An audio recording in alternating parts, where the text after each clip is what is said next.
po mga kababayan. Ito po yung hanap buhay dito sa amin. Bago isubo yung kanin sa bibig, pinaghihirapan muna.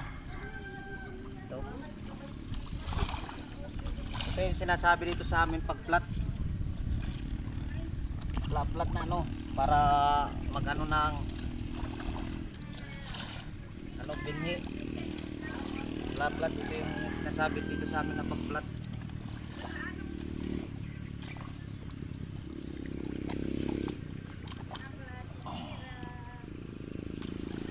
300 yung arawan dito sa amin. Ganito. Pag-flat. Kailangan dito sa amin tiyaga lang. Kasi bago isubo yung kanin sa bibig, ano muna.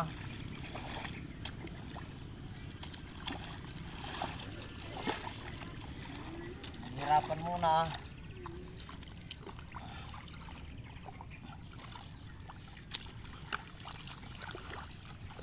Kasi season ngayon dito sa amin na ano, pagtanim ng palay.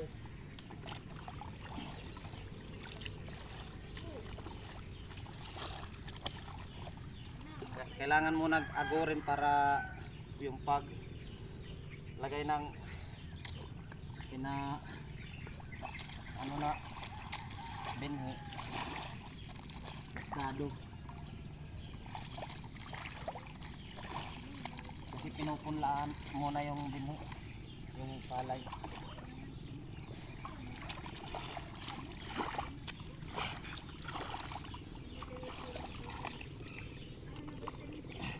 Taga Barangay Sapsap kami, Pastrana Leyte mga kababayan. Salamat po sa panonood yung mga followers, mga friends. God bless you po. Thank you very much. Ito yung hanap buhay dito sa amin. Magsasaka. Saga lang.